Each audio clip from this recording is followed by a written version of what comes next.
दारार मारानी दारू घोट्टेले भावार्थान मागानी तुका मेवतले दारार मारानी दारू घोट्टेले भावार्थान मागलेले मेवतले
सगळ्यांक तुमकां देव बरो दिसत्यो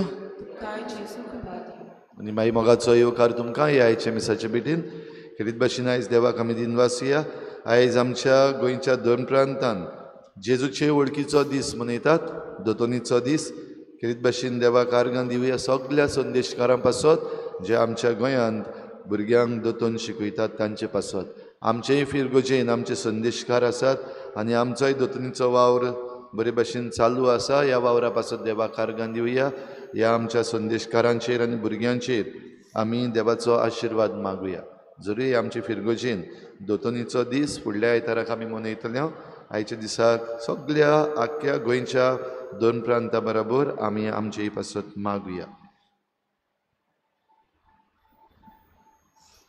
तशेंच आमच्या मागण्यांत दवरुया 400 वर्सां आमचे फिरगोजेची आमी समारंभूक तयारी करपाक वेतले हे तयारेचेर देवाचो आशिर्वाद मागुया आयज आमच्या फिरगोजेची फिरगोज गवळीक सभा स्थापचेन फायनल इलेक्शन आनी रेतीर जाता ह्या रेतीरान भाग घेतल्या सगळ्या आमच्या वेंचून काडलेल्या भावा भयणांचेर आनी जाणी आपली तयारी ह्या दिसांनी केल्या तांचेर आमी देवाचो आशिर्वाद मागुया आनी बरी गवळीक फिरगोज सभा आमकां फावो जावंक आनी आमी सगळीं सहकारान सहभागिलीपणान आनी एकचारान जिवंक आमचे मिसांव करूंक आमकां हे भेटेन कृपा मागुया हेर सगळी आमची मागणी आमचे पासत आमच्या गांवां पासत आमच्या राज्या पासत आनी देशा पासत देवा मुखार दवरुया संवसाराची शांती पासत मागुया जी कोण बरी नात तांचोय उगडास करून तांचे पासत मागुया आनी हे मिसाचे भेटेन वांटो घेवया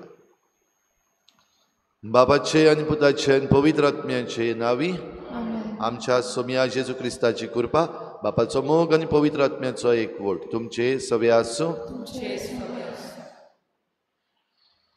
मोगाळ भाव भयणीनो आयज सद्या काळाचो 5वो आयतार जेजून आपल्या भौशीक वावरान न्हूयच आपल्या शिंकोण्यांतल्यान पूण अदीक करून आपल्या कोन्यांतल्यान आमकां देख दवरली लोकांन ताका अणभवलो आनी देखूनच तो वेता थंयसर ताचे फाटल्यान लोक ताचे सोदीक वेतालो दिसा दिसपोटी देवाचें उतर वाचून ताचेर नियाळ करून मिसा बेटेन शिताबेन वांटो घेवन आनी संस्कार समारंभूक आमी जेजूक एकवटून पावता. तेच पोरी दोतोनी वरवीं आमकां मेळ्ळोली जेजूची वळख ताणें केला तशें करूंक आमकां स्फूर्ती दिता. हीच कल्पना मनान घालून जेजू सांगता तशें करूंक आमकां कृपा ह्या मिसा बलिदानान मागुया. भाव भयणीनो, जेजूची ओळख आमी ल्हानपणीतावन घेतल्या आनी आमच्या उतरांतल्यान आमच्या करण्यांतल्यान आमी जेजूची ओळख दुसऱ्यांकूय जायते पावटी दिवंक पावल्या. पूण कितलेच पावटी आमी हे आमचे जबाबदारेन चुकल्या, फाटीं उरल्या. घोडे आवय बापूय कशीं, वो भुरगीं कशीं, वो संदेशकारां कशीं, आमी ह्या आमच्या वावरान फाटीं उरल्या. असले आमच्या चुकीचे मिसाचे सुरवातेक देवा लागीं बोगसणे मागुया. हांव पातकी सुरपदविदार देवा आनी तुमकां भाव भयणीनो, म्हजो गुन्यांव हांव चारून सांगता, मनान चिंतून तोंडान सारून वायट आदारून बरें सोडून हांवें जायतीं पातकां केल्यां. हो म्हजो अपराध, हो म्हजो अपराध, हो म्हजो गोड अपराध. ह्या पासोदपा घेवन सदांच सांकवार मरेक सगळ्या दिवतांक भोगता आनी तुमकां भाव भयणीनो, म्हजे खातीर आमच्या सर्वेस्पर देवा लागीं विनोदी करात म्हूण प्रार्थून मागता. सुरपदविदार देव, आमची काकूत करूं, आमची पातकां बोगसून आमकां सासणाच्या जिविताक पावूं.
प्रार्थुया. बाबा, तुजेरूच आसा सगलो आमचो विस्वास. तुजें कुटुंब राख आनी सांबाळ आनी तुज्या गोपान आमकां बाळगून दवर. हे आमी मागता आमच्या सुम्या तुज्या पुता जेजू क्रिस्ता वरवीं. तो खरो देव तुजे सगळें पवित्र आत्म्याच्या एकपणान जी येता आनी राजवट चलयता देवा सासनाच्या सासना.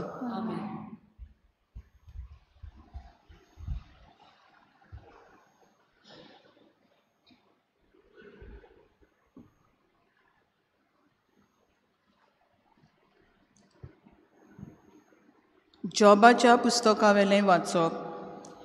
जॉब अशें उलयलो, मनशाचें जिवीत ह्या संवसारांत एक बारादीक ओजें न्हय आनी ताचे दीस कश्टवतल्या वावराड्याच्या कशें न्हय. गुलाम सावळेक आशेता आनी वावराडी आपले दिसवड्याचें चिंतता. तशेंच म्हाका रिकामे म्हयने फावो जाले आनी दुखी कोंतिनी भायर म्हाका आनीक कांयच ना. अंथरुणार पडून हांव चिंत्तां केन्ना दीस उदेतलो, पूण रात सरोन सरोना. सकाळ जायसर हांव सगलोच तळमळटा. विणपाचें सूत गाडये परस म्हजे दीस वेगीं धांवले आनी बरवसो दोरी नासतना ते सरले. म्हजें जिवीत एक स्वास कशें आनी म्हजे दोळे केन्नाच खुशालकाय पळोवचे नात म्हूण उगडास दवर. देवाचें उतर हें.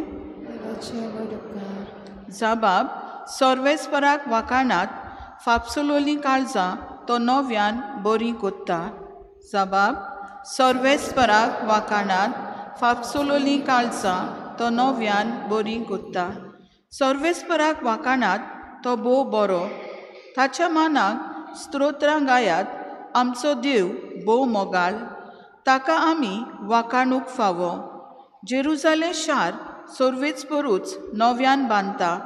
इस्रायलाच्या परदेशांक तोच परतून हाडटा. जबाब. सर्वेस्पराक वाखाणात फापसलोलीं काळजां तो नव्यान बरीं कोत्ता. फापसलोलीं काळजां तो नव्यान बरीं कोत्ता. ताचे गाय बांदून तो पेकयता. नोकेत्रांचो आंकडो ताणेंच थारायला. दर एकाक तो नांवान वळखता. जबाब. सर्वेस्पराक वाखाणात फापसलोलीं काळजां तो नव्यान बरीं कोत्ता. तोर आनी बलिश्ट आमचो सर्वेस्पोर, ताचे जाणवायेक मीठ मेरना. खालत्यांक सर्वेस्पोर उंच काडटा, नोश्ट्यांक तोच जमनीर शेवटता. जबाब. सर्वेस्पराक वाखाणात फापसलोलीं काळजां तो नव्यान बरीं कोत्ता.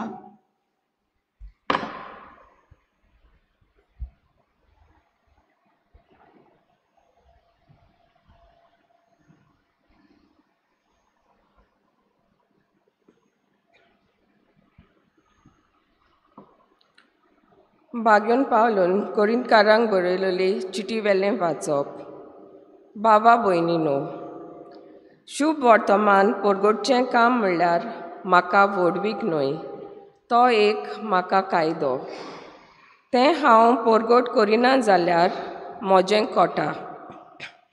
म्हजे खोशेन हें काम हांव करतां जाल्यार म्हाका मजुरी मेळ्ळी. पूण म्हजे खोशे विणी हो कारबार म्हज्या आदीन केला जाल्यार म्हजी मजुरी खंय आसा? शुभ वर्तमान म्हाका दिता तो होक सोदून हांव तें फुकट परगट्टां, तातूंतच म्हजी मजुरी आसा. सगल्या मनशांक सोडून हांव स्वाधीन जावंक, सगल्यांक जोडून घेवचे खातीर हांव सगल्यांचो गुलाम जालां. असोक्तान जोडूंक घेवंक असोक्तां बरोबर हांवूय असोक जालां. थोड्यांक पूण कशेय भाशेन तारण जोडून घेवच्याक हांव सगल्यांक सोगोट जालां.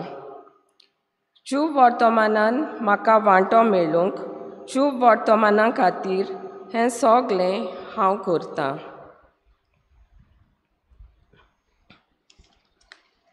देवाचें उतर हें. उद्गाराक सगळीं उबीं रावया.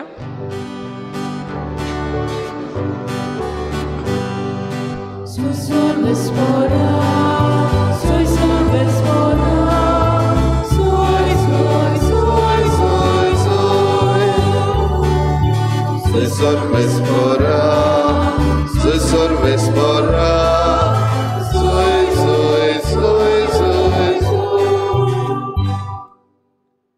ताणें आमचो पिडा रोग काडलो आनी आमच्यो बोडलिक्यो आपणाचेर घेतल्यो.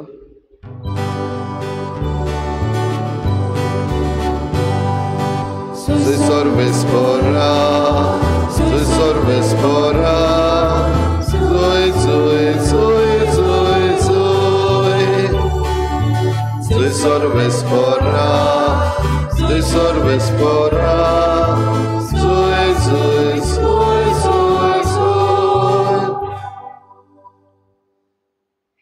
Sorvespor तुमचे सवे आसूं,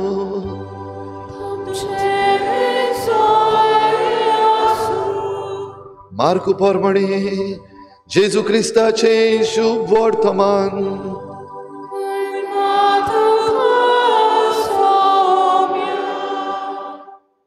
देवस्थानांतलो भायर सरून जाकोबा आनी जुआंवा सांगाती जेजू सामको सिमांव आनी आंद्रेच्या घरा गेलो. सिमांवाची सासू जोरान आंथरुणार पडलेली आसली आनी तांणी ताका रोखडीच तिची खबर दिली. तो लागीं सरलो आनी तिच्या हाताक धरून ताणें तिका उठयली आनी त्याच वेळार तिचो जोर पडलो आनी ती तांचो परामोस करूंक लागली.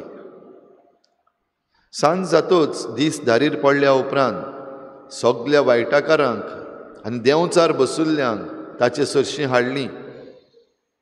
ताच्या दारार नोंगरभर लोक जमून खेट जाल्ली आनी जिन्सां बासाचीं खूब बोळडीकारांक ताणें बरीं केलीं.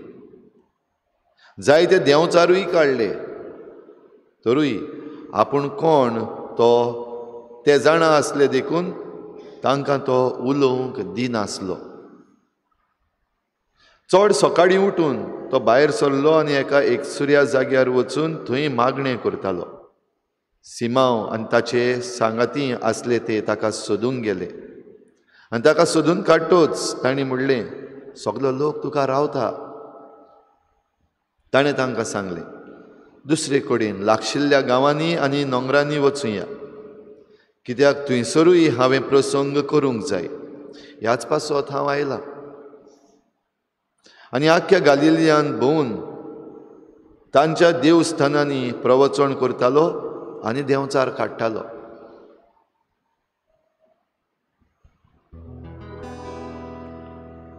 जेजू क्रिस्ताचें शुभ वर्तमान.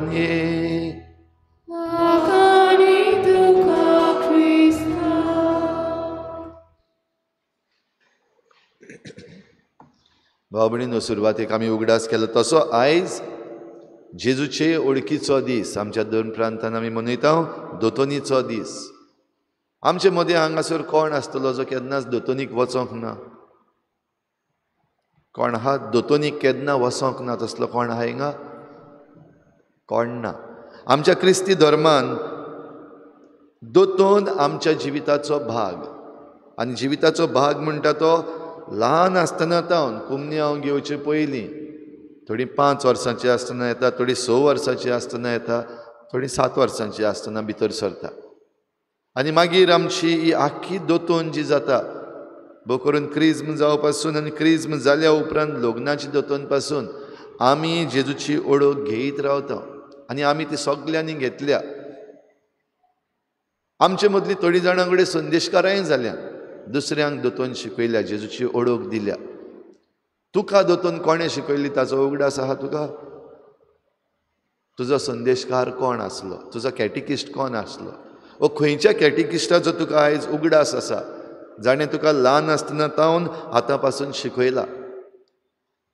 भाव भयणीनो, जेजूची ओळख आमकां दिल्ले संदेशकार कोण? मनीस काय देंवचार? तुमकां दोतोन शिकयल्ली ती तुमी ल्हान आसतना तावन व्हडलीं जावं पासून तुमकां शिकयल्या ते कोण? मनीस काय देंवचार? सारकें शुअर मनीस? जेजूची ओळख देंवचाराच्यान दिवपाक जाता? वो जेजूची ओळख दिता तो देंवचार आसपाक शकता? हे आनी कसले प्रश्न काय म्हणटली तुमी? आयज शुभ वर्तमानान आमी पळयता देंवचार जेजूक वळखता आनी देंवचार आपलें तोंड उगडटा तितले पावटी जेजूक खरेपणी परगट करता. तूं कोण तो हांव जाणा. तूं देवाचो अभिषेक, तूं देवाचो वेंचून काडलेलो. आनीक दुसरे कडेन हे देंवचार जेजूक विचारता, नाजारेतचो जेजू, तुका आमचे कडेन कसलें काम आसा? तूं आमकां स्वताक आयला, आमकां काडून उडोवंक आयलाय, आमकां त्या दुकरांनी धाड. आनी दर एक पावटी जेन्ना देंवचार उलयता आनी जेजूक परगट्टा आमी पळयता जेजू तांकां बंद करता. ओगो राव, त्या मनशा वेलो भायर सर.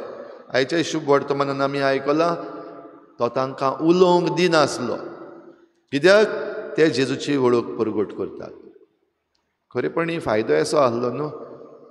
जेजूची ओळख जरी तर देंवचार फुकट परगट करता, जेन्ना देंवचारान जेजूचेर आड करपाक जाय आसलें वो जेजूची ओळख आडावन दवरपाक जाय आसली, खुद देंवचार आपूण परगट करता, दोतोन जावपाची काय बरी. कित्याक लोक चड कोणाचें आयकता, मनशाचें काय देंवचाराचें? आमी चड कोणाचें आयकता, मनशाचें काय देंवचाराचें? देंवचार कडेन दिसती पडना आमकां शिंगांक येवन. पूण जें कितें वायट आसा, वांकडें आसा, चुकीचें आसा, जें आमी म्हणपाक शकता देंवचाराचें, आमी खंयचें चड आयकता. पाद्रीचो सेर्मांव बरो लागता जिवितान घालपाक, काय जे एडवर्टिजमेंट्स येतात आनी थोडो प्रोपगंडा चलता तो जिवितान घालपाक बरो दिसता? चिंतून पळयात. भाव भयणीनो, ह्या संवसारान जियेता आसतना घोडये आमकां असल्या वायटाची चड पांग आसा. जें बरें आसा, जें सारकें आसा तें मानून घेवंक आमी जायते पावटी घोडये चिंतता आनी भोव थोडीं जाणां तें आपल्या जिवितान मानून घेतात आनी आपल्या जिवितान घालतात वा पाळटात. आमकां सगल्यांक त्रास कश्ट आसात. आमी सगळीं देवाची ओळख न्हयच फकत ह्या सेर्मांवांतल्यान वो पवित्र पुस्तक वाचून वो कोणाच्यो काणयो आयकून हातूंतल्यान न्हू, पूण त्याहून चड आमी जण एकलो जेजूची ओळख आमच्या खासगी अणभवांतल्यान घेता. हाच्या पयल्या वाचपान आमी आयकलां जोबाची खबर. जोब उलयता आनी जोब कोण तो आमी सगळीं जाणात न्हू. पवित्र पुस्तक आमकां ताची काणी सांगता. तो घोडये एक हिस्टॉरिकल फिगर न्हू, पूण ही एक खेरीत काणी आमकां पवित्र पुस्तक दिता, एक खेरीत संदेश दिवपाक. आनी तातूंत हो जोब आसा तो ताचे लागीं सगलें आसलें. तो प्रमाणीक मनीस, सगल्यांक पावतालो, कोणाक वायट करिनासलो. आपणा लागीं दुडू आसा, गिरेस्काय आसा, 10 भुरगीं ताका आसलीं. हें सगलें आपणाचें आसतना दुसऱ्यांक दुखय नासलो. प्रमाणीक मनीस. आनी ह्या पासत देव आनी देंवचार उलयतात दोगूय जाण. हें पुस्तक सुरू जाता आसतना जोबाचें पुस्तक 42 हावेसवर तातूंत आसात, 42 चॅप्टर्स. आनी देव आनी देंवचार उलयता तेन्ना देव जोबाक दाखोवन एके भाशेन अभिमान दाखयता. पळय, ह्या म्हज्या चाकरा जोबा सारको कोण ना संवसारान. तो सगळें बरे भाशेन करता, तो कांयच वायट करना, तो कोणाक नागयना.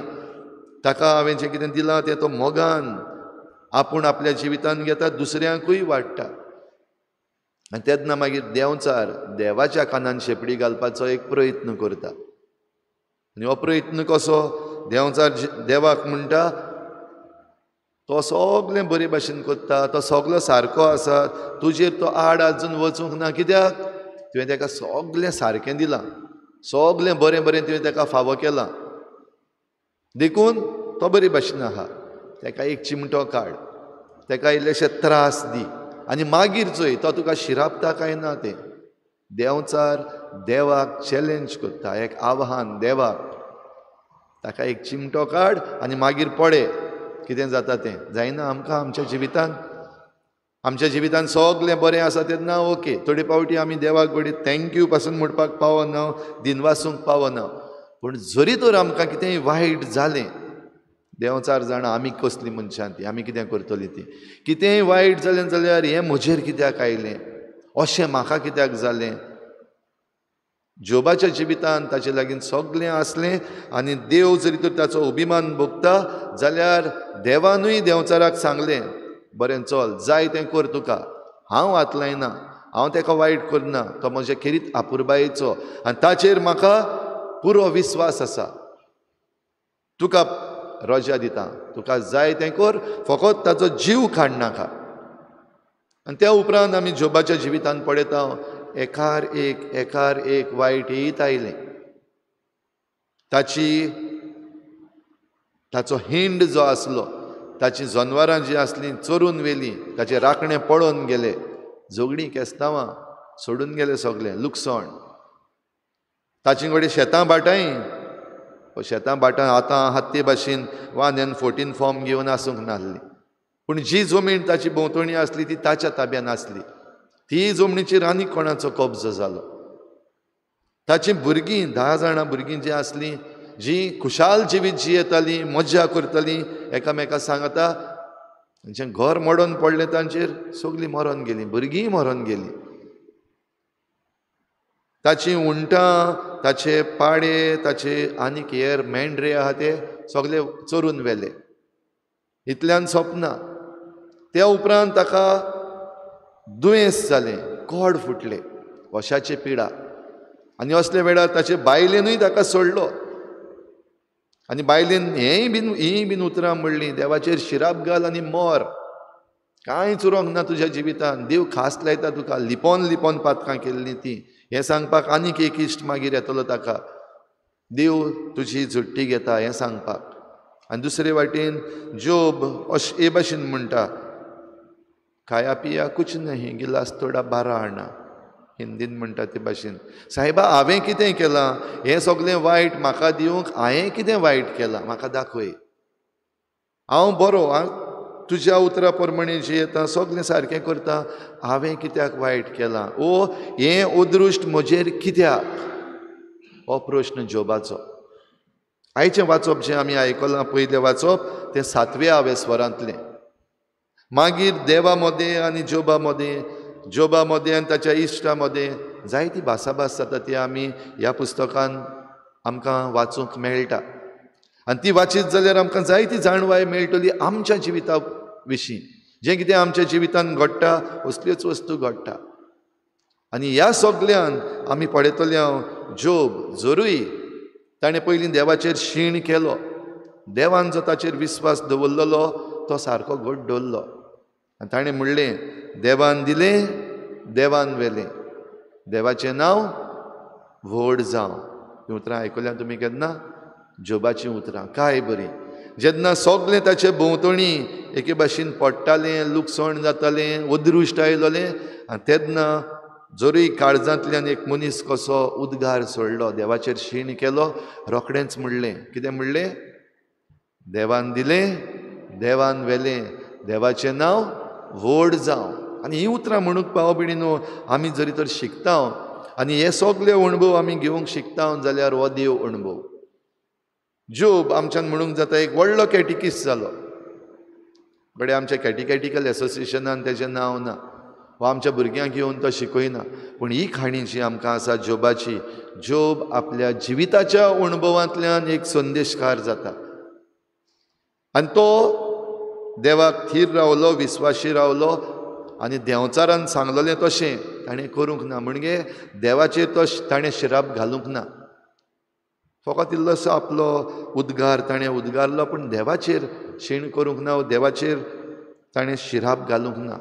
देव ताचें सगळें आसा तें ताका परतून दिता, रेस्टोरेशन. हो संदेशकार आपल्या जिवितांतल्यान आमकां शिकयता. भाव भयणीनो, आयज आमच्या जिवितांत कितें गाय, आमी देवाची संदेशकारां जावपाक तयार आसा. देव संदेशकार जावपाक सगळ्यांनी कॅटिकॅटिकल एसोसिएशनान भितर सरपाची गरज ना. सगळीं भितर सरलीं जाल्यार आमकां जागोय मेळचो ना. आमची थोडीशीं कॅटिकिस्ट तीं भुरग्यांक शिकयता. जितलीं आमचीं भुरगीं आसा त्या प्रमाणे आमचे लागीं संदेशकारां आसा. पूण तरूय आसतना आमी जण एकलो देवाचे संदेशकार, आनी आमकां हें काम म्हणजे शुभ वर्तमान परगटचें काम, तो एक कायदो, तो एक अभिमान न्हू, वो तो एक आमी मिजास करपा सारकें न्हू. It is not a privilege, पूण तो एक आमकां कायदो, इट इज अ ड्युटी. जरी तर तुवें बावतिजम घेतला आनी तूं म्हणटा हांव क्रिस्तांव, जाल्यार तुवें शुभ वर्तमान परगट करूंकूच जाय. बडे सेरमांव सांगून न्हू, घोडे संदेशकार कॅटिकिस्ट जावन न्हय, पूण तुज्या जिवितांतल्यान. आनी हेंच करूंक भाग्योन पावलू कोरिंतकारांक चीट बरयता. हें सगळें जें हांवें घेतलां तें हांवें दुसऱ्यांक दिवंकूच जाय. हो जरी तर म्हाका कायदो, जाल्यार हांव सगल्यांक सगोट जालां. हीं उतरां काय बरीं. हांव सगल्यांक सगोट जालां. अशोक्तां बराबर अशोक्त जालो, घोट आसात तांचे बराबर घोट जालो, गिरेस्त आसात तांचे बराबर गिरेस्त जालो, गरीब आहा तांचे बराबर गरीब जालो, सगल्यांक सगोट जालो. कित्याक? जेजू तांकां दिवचे पासत. आपणाच्या फायद्याक न्हू, पूण जेजू तांकां दिवचे पासत. म्हणल्यार एक संदेशकार कसो म्हाका देवान वेंचून काडला, जाल्यार हांव संदेशकार जावंक सगल्यांक सगोट जालो. भाव भयणीनो, आमकांय असले सोयेक मेळटा सगल्यांक सगोट जावं. कित्याक आमचे भोंवतणी वेगवेगळे तरेचो लोक आसा, वेगवेगळे तरेन लोक आयज कश्टवता, आनी हातूंत हो देवाचो संदेशाची तांकां गरज. कोण दितलो?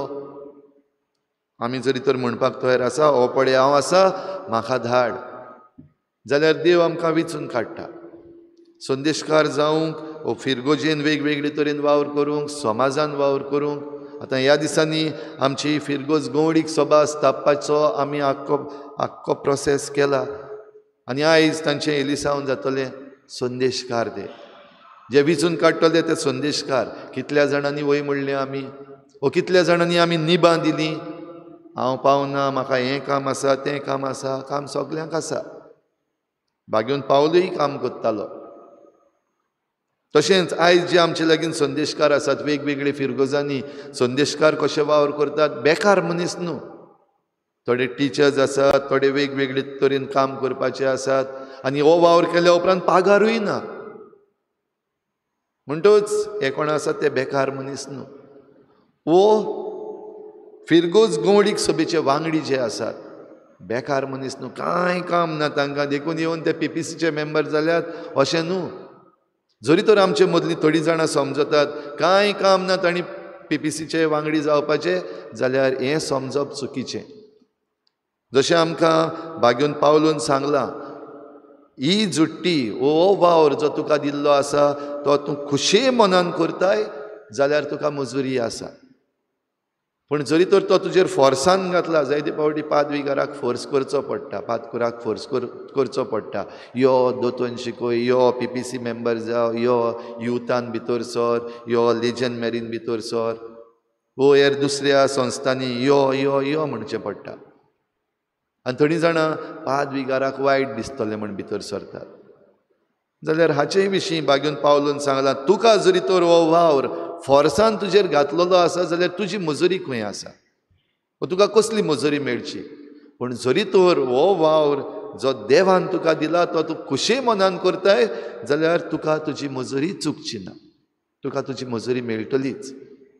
भाव भयणीनो, हें सगळें करपाक हो आपलो वावर आपलें मिसांव दिवन जेजू खूद आमकां धाडटा. जशें आयच्या शुभ वर्तमानान आमी पळयता, जेजू आपल्या शिसांक जेन्ना वेंचून काडटा आनी तांकां धाडटा, दोग जाणांक ताणें धाडलेले ते परते आयले, तांचो रिपोर्ट जेजून घेतलो आनी मागीर जेजू एका जाग्यार तावन दुसऱ्या जाग्यार ह्या आपल्या शिसांक घेवन वेतालो आनी जायते जाणांक बरी करतालो. तातूंत भितर आयच्या शुभ वर्तमानान आमी आयकता सिमांव आनी आंद्रे तेय ताचे संदेशकार, ताचे बराबर वावर करपी. पूण दिसता ते ताचे बराबर ह्या दिसाक ना, देवस्थानांतले भायर सरून तो जाकोबान जुआंवां सांगाती आंद्रेगेर आनी पेद्रुगेर गेलो. कित्याक ते घोडये नासले. केन्ना संदेशकार येयना दोतोनीक. कितें जालां तेका खबर घेवपाक जाय ताजी. केन्नाय PPCचो वांगडी वा दुसऱ्या आमच्या वेगवेगळ्या संस्थांचे वांगडी दिसतीच पडना. खूंय रे तूं, खूंय पावलो. खबर घेता आमी एकामेकाची. 5 विगार खबर घेता, 5 कूर खबर घेता, वो वांगडी आसात ते खबर घेता. तेन्ना भाव भयणीनो आमच्यान समजूंक जाता, जशें पेद्रू आनी आंद्रे जेजू जेन्ना तांच्या घरान भितर सरलो ह्या आपल्या शिसां बराबर, तेन्ना तांकां एक नवो भरवसो मेळ्ळो.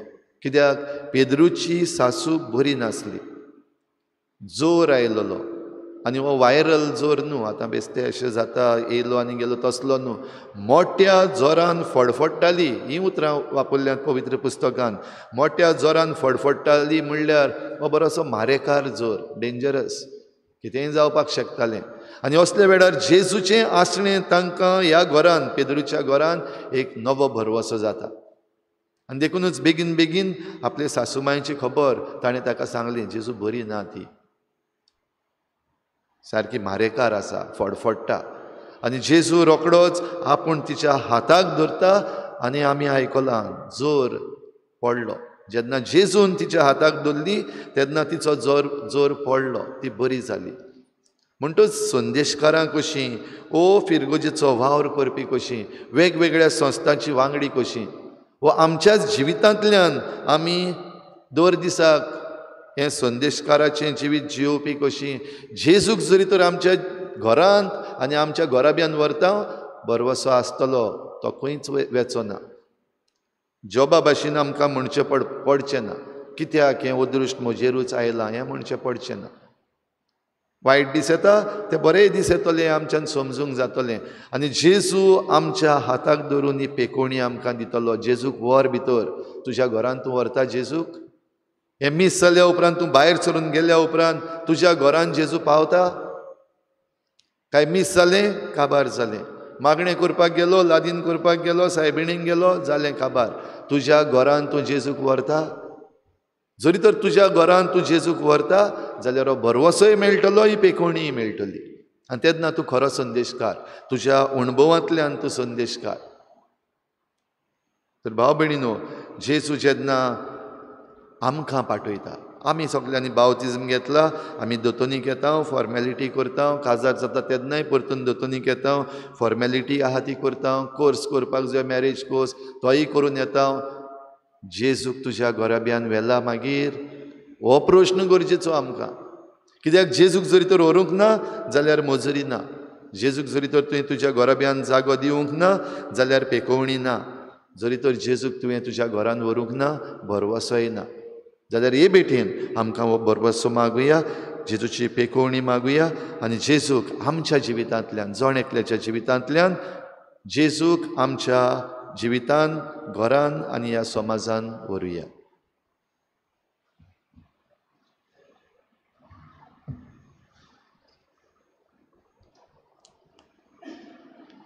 सगळीं उबी रावया. सतमंतान देवा, सुरपदविदार बापा, स्वर्गान प्रिथमीच्या रुचणारा आनी जेजू क्रिस्ता ताच्या एकल्याच पुता आमच्या सुम्या, तो पवित्र आत्म्या वरवीं गर्भ संभवलो, आंकवार मरेतावन जल्मलो, पोंच प्रकाल ताणें कोश्ट सोंसले, ताका कुर्सार चडलो, तो मेलो आनी ताका निकिपिलो, तो मेल्ले मदें देंवलो, तिसऱ्या दिसा मेल्ल्यांतलो जिवन जालो, स्वर्गार चडलो, सुरपदविदार देव बापाच्या उजव्याक बसला, तुवें तांचे मेल्ल्यांची मुनसुबी करूंक येतलो. सतमंतां पवित्र आत्म्या, कातोलीक पवित्र सभेक, वखदांचो एकठांय, आत्म्याचें भोगसणें, कुडीचें जिवनपण, सासणाचें जिवीत. आमीन. आमची थोडीशी मागणी आतां आमी देवा मुखार दवरुया.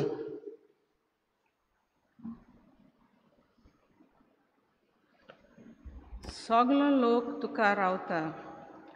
आमच्या पवित्र सभेच्या फुडाऱ्यांनी पोरजेच्या भावार्थाची निगा घेवंक वावुरतना अदीक आनी अदीक जेजूच्या अनुभवान वाडपाची आस पोरजेच्या काळजांत रिगोवंक आनी आपल्या जिविताचे देखींतल्यान पोरजेक जेजूशी ओडून हाडटा तसले फुडारी ते जावंक बापा लागीं मागुया.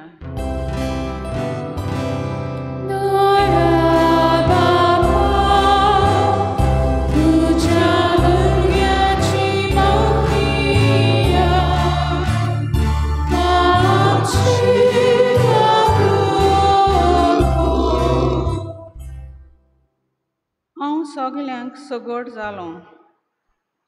देशाच्या राजकीय फुडाऱ्यांनी पोरजेच्या बरेपणा पासत वावरूंक आपली जबाबदारी पाळटना आपुणूच पयले लोकांचे हाल उपद्रे समजून तांकां बऱ्याक पडटल्यो येवजण्यो आनी सुविधा फावो करूंक वावुरल्यार पुरो म्हूण बापा लागीं मागुया.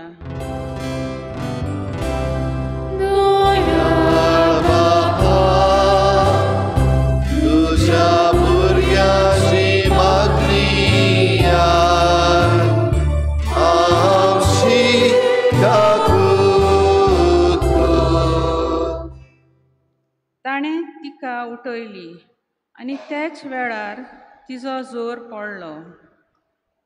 कसले ना कसले पिडेक सांपडून जिवितांत कश्टवतल्या भावा भयणीक जावं हॉस्पिटलांनी वो आपल्याच घरांत तांचे पिडेक फावो तो इलाज मेळूंक आनी तांची निगा घेतल्यांनी खुशे मनान तांची सेवा करूंक वावुरल्यार पुरो म्हूण बापा लागीं मागुया.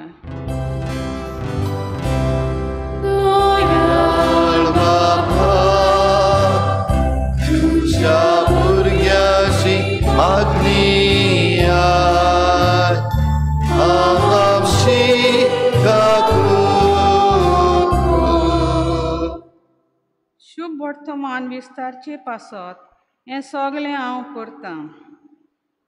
आयज आमच्या गोंयांत 2 प्रांतीक जेजूचे वळखीचो दीस आमी मनयता.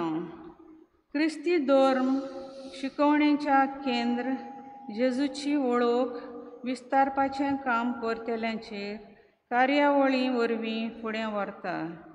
जावं फिरगोजींनी तशेंच इस्कॉलांनी ह्या वावरांत मिसळ आसलोल्यांक समेस्तांनी जेजूचो वावर उमेदीन फुडें व्हरूंक पावल्यार पुरो म्हूण बापा लागीं मागुया.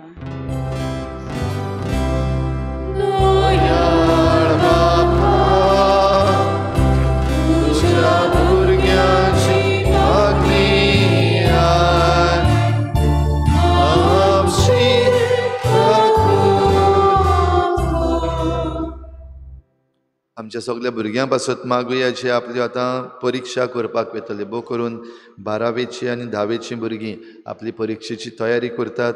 तांकां कितें भाशेन देवान आशिर्वाद दिवंक आनी तांची परिक्षा बरी जावंक तांचे पासत आमी मागुया. तशेंच ह्या सुमानान आमची विधानसभेन एसेंब्लीचे थोडेशे दीस आसतले. आमचे गोंयांत सद्याक जायते निसंटोन चालू आसा. पर्यावरणाचें निसंटोन चालूच आसा. ह्यार दुसरे भांडावळी पडत आसात सकल. जाल्यार मागुया देवा लागीं हे आमच्या 40 आमदारांचेर आशिर्वाद घाल आनी ही एसेंब्ली जाता आसतना बरे थोडेशे दीस पूण थोडे गरजेचे मुद्दे तांणी मानून घेवंक आनीक आमचें गोंय सांबाळूंक तांचेय पासत मागुया.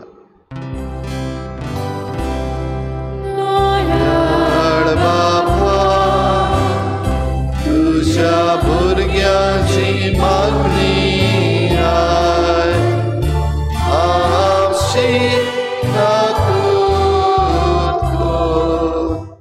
सर्गीच्या बापा आतांच तुजे मुखार आमी दवरल्या ती मागणी आनी आमी मागूंक नकळो तेंय तें तूं आमकां तुजे मजतीन फावो कर. क्रिस्ता आमच्या सोम्या वरवीं. बेटोने वेलार गीत घेवया. C25 page number 39. C25.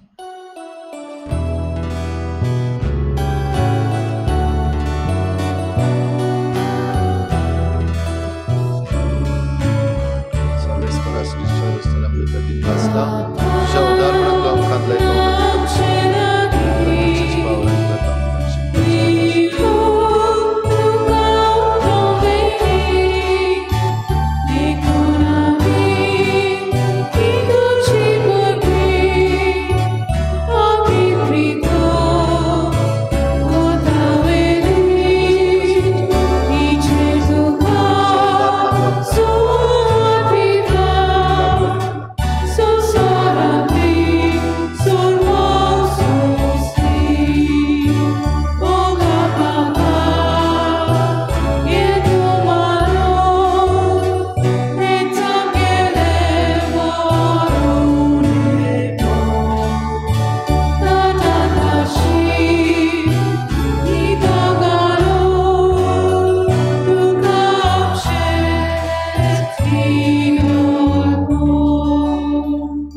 म्हज्या भाव भयणीनूय म्हजें तुमचें बलिदान सर पदवीदार देवा बापाक बांदता तसलें जावं म्हूण मागात.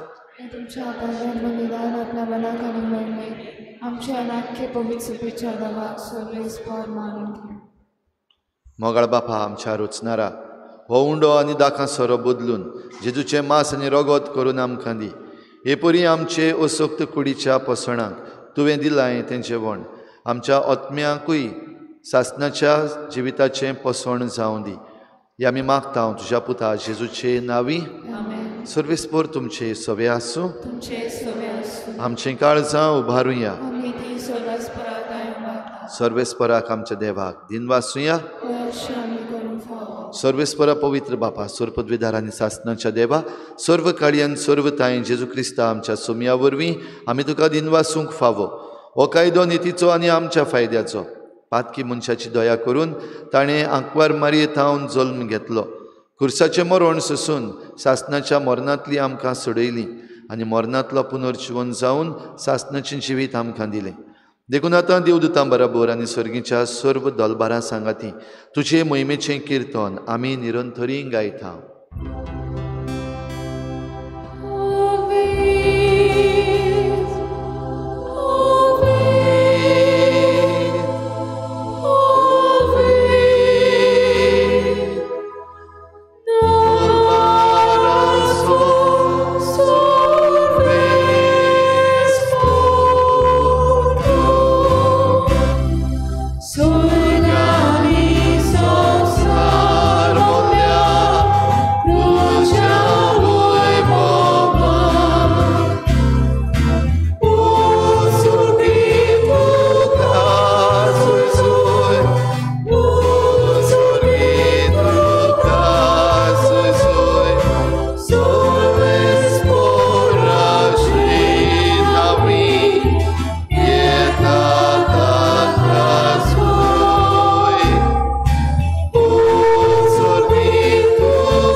बापा खरोच तूं पवित्र तूं सगळ्या पवित्रपणाची झर तुज्या पवित्र आत्म्यांक धाडून ही देणी पवित्र कर म्हूण आमी मागता.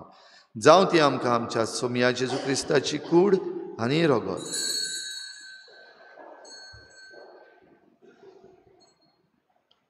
आपलीच कुशेन कोश्ट मरण सोसूंक वेचे आदीं ताणें उंडो घेतलो. तुका दिन वाचून तो मोडलो तो आपल्या शिसांक दिलो आनी म्हळें हो तुमी समेस्त घेयात आनी खायात. ही म्हजी कूड तुमचे पासोच समर्पणची.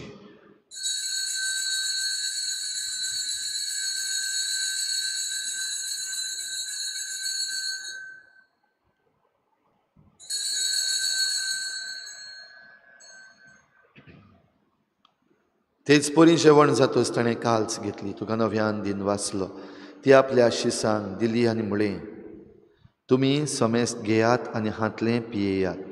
ही म्हज्या रोगताची काल्स नव्या आनी सासणीक कराराचें हें रगत. पातकाचें बोगसणें मिरच्याक तुमचे पासत आनी समेस्त मनशां पासत तें वारवतलें. हें म्हज्या उगडासाक करात.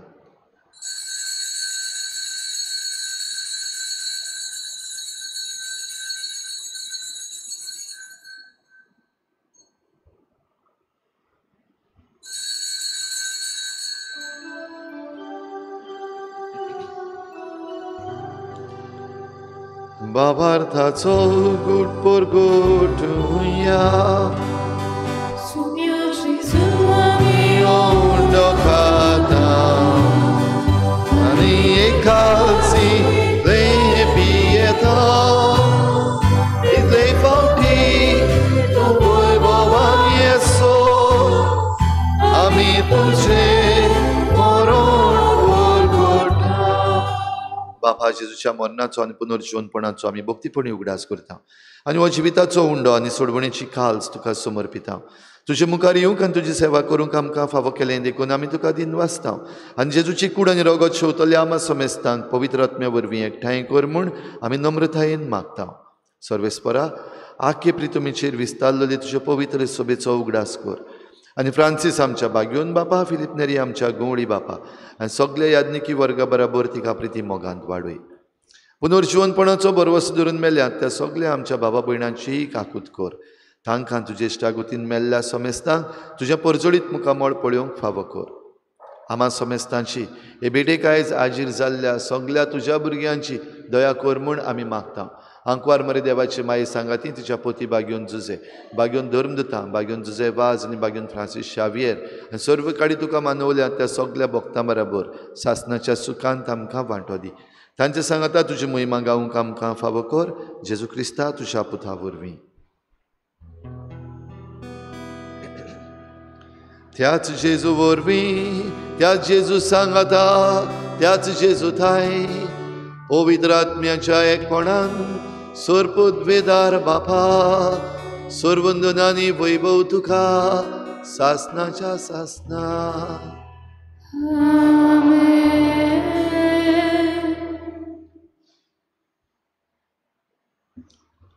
आनी ती उठली आनी तांचो परामर्श करूंक लागली. जेन्ना जेजून आपणा सवें बरेपण दाखयलें तेन्ना पेद्रूचे सासून आनीक निबां दिवंक ना. हांव बरी नासलोली, म्हज्या जिवाक बरें दिसना, आनीक मातसो विसव घेता, रेस्ट घेता, असलें कांयच सांगूंक ना. पूण उठली ताची आनी ताच्या शिसांची ती परामर्श करूंक लागली. आमकांय जण एकल्याक देवान जायत्या देण्यांनी भरल्यात. थोडे पावटी आमच्या जिवितान वयर सकयल जाता खरें, पूण सगळ्या वेळार आमी देवाची सेवा करूंक तयार आसां जाल्यार जेजून शिकयलें प्रार्थन बापाक उबारुया. आमच्या बापा सर्गीच्या, तुजें नांव पवित्र जावं, तुजें राज आमकां येवं, तुजी खुशी स्वर्गार जाता तशी संवसारांत जावं. आमचो दिसपट्टो गिराज आमकां दी आनी आमी आमचे चुकल्यांक बक्षिता. तुशी आमची पातकां बगोस आनी आमकां ताळणेंत पडूंक दिवं नाका, वायटांतली आमकां निवार. सर्वेस्परासोर वायटांतली आमकां निवार. दया करून ह्या जिवितांत सबस्काय आमकां दी. सर्गीच्या सुखाक आनी आमच्या सोडवणाऱ्या जेजू क्रिस्ताच्या येण्याक आमी बरवाशान वतरेकता. तर आमकां तुजे उदार काकलुतीन सर्व पातकांतली सुटय आनी सर्व आकांतांतली वाटाय. सोम्या जेजू क्रिस्ता तुवें तुज्या धर्मदुतांक म्हळें, तुमकां शांती दवरता, म्हजी शांती तुमकां दिता. आमच्या पातकांचेर न्हय पूण तुजे पवित्र सभेच्या बाबाटाचेर दिश्ट घाल आनी तुजे कुशे परमणी तिका शांती दी आनी तूंच तिका एकवटान सांबाळ. जो जियेतान राजवट चलयताय सासणाच्या सासनाक सोम्याची शांती सदां घाल. तुमचे सवे आसूं. एकामेकाक मोगान शांती दिवया.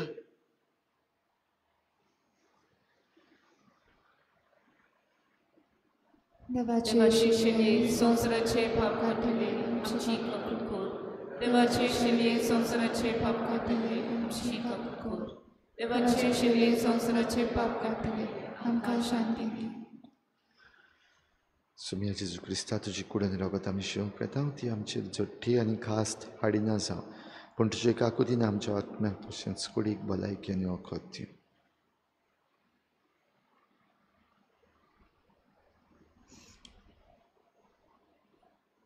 ही देवाची शेळी संवसाराचें पाप काडटा. ती शेळीच्या जेवणाक आपयल्यात ती आमी सगळीं सुभागी.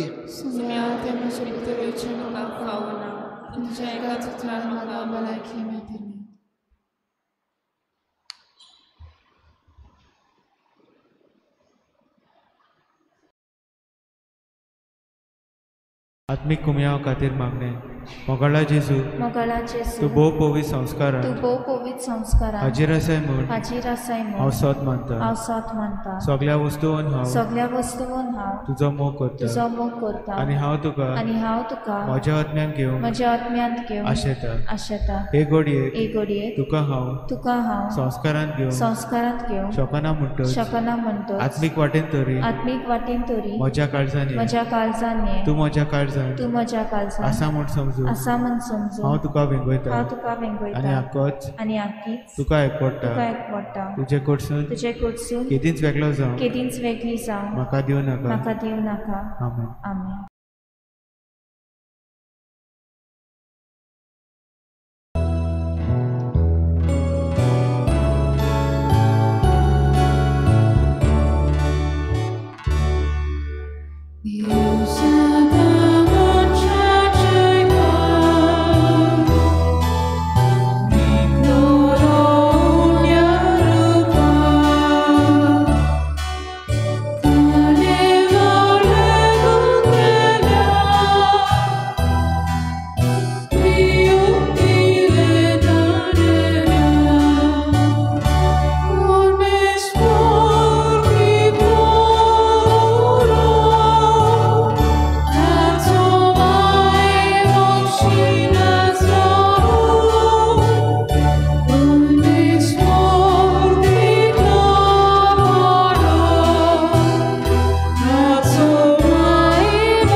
प्रार्थुया.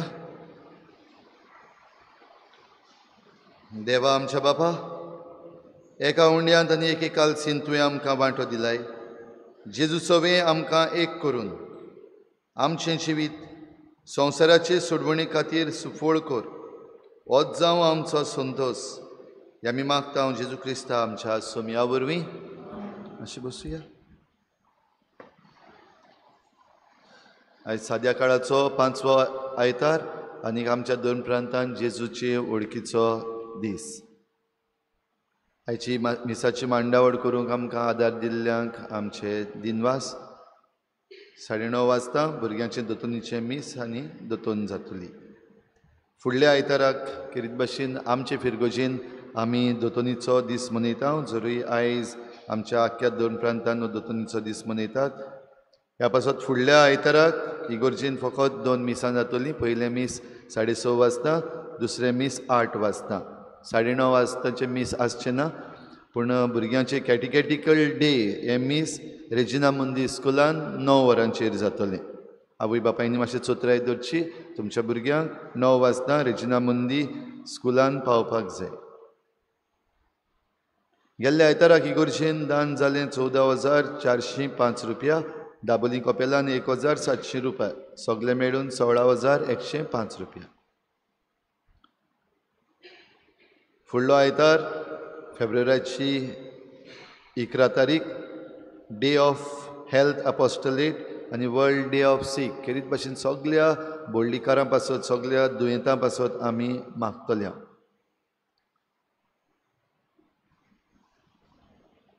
भाव भयणीनो, ह्या दिसांनी आमच्या विचून काडलेल्या वांगड्यांनी तशेंच जे नॉमिनेटेड मेंबर्स आसात तांणी ही तयारी 5 शिबिरांनी वांटो घेवन केल्या. थोड्यांनी थोडीं कडेन चुकयल्यान, थोड्यांनी सगळ्या शिबिरांनी वांटो घेतला. आनी आयज शेकी हो रेतीर जातलो सांजेर 3 वाजता ते 5:30 वाजता आनी 5:30 वाजता ते 6:30 वाजता आमची PPCची इलेक्शन जातली. फादर लिओ फेर्नांडीस आमकां हो रेतीर दिवंक येतलो. तशेंच आमचो विगारबार फादर कॅनेट टॅलीस हें आयचें इलेक्शन करपाक आमचे मदें आसतलो. आमी मागुया आमचे मदें जीं वांगडी मुखार सरलीं आनीक आपली तयारी केली तांचेर देवान भरपूर आशिर्वाद घालो. सगळीं PPC मेंबर कडेन जावची ना, पूण सगळीं फिरगोज गवळीक सभेन आमची फिरगोज आनिकूय जिवाड करूंक वावुरतलीं. तांकां आमी सगळीं सहकार दितलीं म्हूण खेरीत भाशेन आमी निचेव करुया. आनी सगळो वावर तीं कोत्तलीं आनी आमी पळयतलीं हे भशेन न्हू, पूण आमी सगळ्यांनी मिसळ जावन आमची फिरगोज भोव करून आतां आमी 400 वर्सां आमचे फिरगोजेची मनोवपाक वेतल्या. तेन्ना आमची फिरगोज जिवाड करूंक जण एकल्याची जबाबदारी हे मानून घेवया. आयच्या दिसा खेरीत भाशेन ह्या आमच्या वांगड्या पासत मागुया. पवित्र संस्काराक बोजोण दर बुधवारा दिसा सांजेर 7 वाजता जाता आनी शुक्रारा दीस सकाळीं 6:30 वाजता. त्या उपरांत मीस. आयताराचे मीस सोनवारा दीस 6 वाजता इगोर्जेन इंग्लेजीन आनी दाबोलीं कपेलान 6:30 वाजता कोंकणींतल्यान. 14 तारखेर फेब्रुवाराचे कितें आसा? व्हॅलेंटायन्स डे. हे पावटी व्हॅलेंटायन्स डे ना, कॅन्सील. 13 तारखेर करपाचो जाय जाल्यार. पूण 14 तारखेर आमचें खोरेज्म सुरू जाता आनीक प्राचीत काळान आमी भितर सरता. शिंजेचो बुधवार त्या दिसाक 2 मिसां इगोर्जेन जातलीं. पयलें मीस 6 वाजता आनी दुसरें मीस 7:15 वाजता. दोनूय मिसांचेर आमी गोबोर कपलार घालतले. 16 तारखेर आमचें parish youth association gospel music concert घडोवन हाडटा. खेरीत भाशेन तुमी वळखता आसतले 7 नोट्स म्हणटा ते बँडाक वळखता तुमी. 7 नोट्स आमचो मायरन तातूंत आसा. आनीक हे तरणाटे जे म्हणटात आमी जायते आमच्या गुणा वरवीं जायते लोकांक एंटरटेन केले, जायते आमी जोडले. पूण आमी जेजू पासत कितेंय करूंक सोदता. आमची म्युजीक, आमचो म्युजिकल टॅलंट, गावपाचो टॅलंट आसा तो जेजू पासत दिवपाक सोदता. ह्या पासत आमच्या फिरगोजेच्या तरणाट्यांनी तांकां हो एक सोयेक दिला. आमची फिरगोज तांकां एक सोयेक दिता. 16 तारखेर हो गॉस्पल म्युजिकल कॉन्सर्ट. आनीक तशेंच तेय आपल्या जिविताची जायतीं मोलादीक टेस्टिमनीज दितले जाता ते भाशेन भाग घेवया 16 तारखेर सांजेर 7 वाजता इगोर्जे लागीं हो कार्यक्रम जातलो. 18 तारखेर आमची वॉकिंग पिलग्रिमेज आख्या गोंयान घडटा. सांकवाळे आमी जी कोण चलून वेतलीं आमचे इगोर्जेन तावन सकाळीं 3:45 वाजता रिपोर्टींग आनीक त्या उपरांत आमी हांगा तावन भायर सरतल्या. दुसरी आमची पिलग्रिमेज हांगासर आमचेच फिरगोजीन रिपोर्टींग 4:45 वाजता 4:45 4:45 आनी 5 वाजता आमी आमची ही वॉकिंग पिलग्रिमेज सुरू करतल्या. 6:30 वाजता इगोर्जेन मीस जातलें. ह्या सुमानान मिसां 10 तारखेर मीस जातलें 8 वाजता आंतोनियो फ्रांसीस पिंटो हाच्या पयल्या वर्साचो उगडास करून. सगळीं उबी रावया.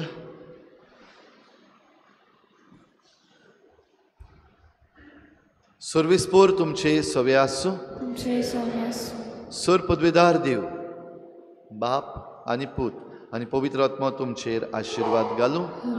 वचून याद जेजूचे शांतीन आनी मोगान तुमकां धाडटा. एक चोत्राय धरची. हे आमची PPCची वांगडी जी आसात म्हणजे तुमची ती तुमी विचून काडलेली जी तुमी विचून काडलेली एक समुदायांतलीं 4 जाणां थोड्या जाणांनी भाग घेवंक ना ह्या समुदायाच्या ह्या शिबिरांनी. एक वस्त सांगपाक सोदता, जरी तर तुमी तुमचीच जबाबदारी घेवपाक सोदिनात जाल्यार तुमची जबाबदारी कोण घेवचो ना. पादविगारूय घेवचो ना, पातकुरूय घेवचो ना. ह्या पासत आनीक एक आतां एक सोयेक आयज जेन्ना हो रितीर आसा विचून काडलेली आसली 4 जाणां मनशां हांगासर आयज आसपाक जाय. जरी तर ती नात कांय कारणाक लागून जरी तर पावना जाल्यार दुसरीं जीं कोण आसात तांणी येवपाक जाय. तर एक विनंती करतलो, मातशें फायंड आवट करात, सोदून काडात तुमच्या समुदायांतलो कोण वेता आयज वो कितलीं जाणां वेतात. आनी जरी तर तो नंबर 4 जावंक ना जाल्यार दुसऱ्या वांगड्यांनी येवचें. दुसरी वांगडी जी कोण येतात तांकां PPC मेंबर म्हूण विचून काडपाक जावचें ना, पूण आमकां कॅट मेंबर्स जाय. कॅट मेंबर्स म्हणटा ते कम्युनिटी एनिमेटींग टीम. हें तुमी करपाक जाय. आनी कोण येतलो आनी तुमचे पासत करतलो आनी तुमी सुसेगाद हात वयर काडून रावतलीं हें जायना. आनी तुमी जर तर तुमची जबाबदारी घेवपाक सोदना आनी एक पावटी म्हणटा तुमची जबाबदारी कोण घेवचो ना. पादविगारूय घेवचो ना, पातकुरूय घेवचो ना. ह्या पासत मुखार सरात. तुमची जबाबदारी तुमी घेयात. एकामेका बरोबर सहभागिलीपणान वावरात. निमणें गीत करुया. शेवटाक गीत घेवया. F23 page number 96. F23.